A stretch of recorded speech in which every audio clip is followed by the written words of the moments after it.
চারিদিকে শুধু পানি, হাঁটার মতো কোনো শুকনো মাটি নেই।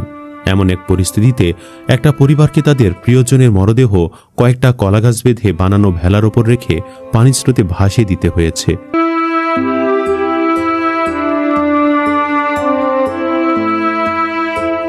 দূরের এক কবরস্থানের খোঁজে।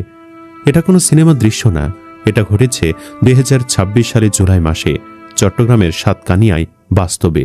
কেউ সন্তানকে কোলে নিয়ে দৌড়াচ্ছেন, কেউ বৃদ্ধ মাকে কাঁধে তুলে নিরাপদ জায়গা খুঁজছেন, কেউ শেষবারের মতো ঘরের দরজায় তালা লাগিয়ে জানেন না আর কোনোদিন সেই ঘরে ফিরে যেতে পারবেন কিনা।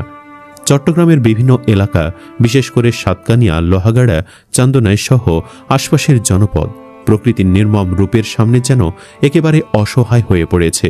ক্যামেরায় ধরা পড়েছে এমন অনেক দৃশ্য, যেগুলো দেখে মনে হয়েছে এ যেন কোনো সিনেমা নয়, বাস্তবের এক হৃদয় বিদারক অধ্যায়। আজকের ভিডিওতে আমরা বলবো সেই ঘটনা আর তার সাথে জড়িয়ে থাকা আরও কিছু হৃদয় বিদারক সত্য ঘটনা, যা বাংলাদেশের বন্যা পরিস্থিতির সবচেয়ে করুণ দিকটা তুলে ধরে, যা কিছু সময়ের জন্য আপনাকে কাঁদিয়ে ফেলতে পারে। শেষে এমন কিছু ঘটনা রয়েছে যা আপনি চিন্তা করতে পারতেন না, তাই ভিডিওটি শেষ পর্যন্ত দেখুন। মোহাম্মদ ফোরকানের শেষ যাত্রা। চট্টগ্রামের সাতকানিয়া উপজেলার কেউচিয়া ইউনিয়নের বাসিন্দা ছিলেন মোহাম্মদ ফোরকান, পেশায় একজন গাড়ি চালক। 10 জুলাই শুক্রবার ভোরে তিনি মারা যান, কিন্তু তার মৃত্যুর পরই পরিবারের সামনে দেখা দেয় এক নতুন সংকট। চারিদিকে বন্যার পানিতে পুরো এলাকা তলিয়ে থাকায় মরদেহ কবরস্থানে নেওয়ার কোনো স্বাভাবিক পথ ছিল না। এমনকি আশপাশে দাফনের উপযোগী কোনো শুকনো জমিও খুঁজে পাওয়া যায়নি।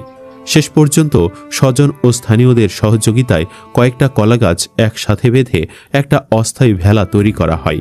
সেই ভেলার ওপর মরদেহ রেখে বুক ভরা কষ্ট নিয়ে স্বজনরা পানির ওপর দিয়ে দূরের একটা কবরস্থানের উদ্দেশ্যে রওনা হন।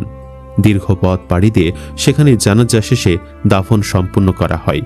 কেউচিয়া ইউনিয়ন পরিষদের ভারপ্রাপ্ত চেয়ারম্যান মোহাম্মদ মহসিন নিজে এই ঘটনার সত্যতা নিশ্চিত করেছেন।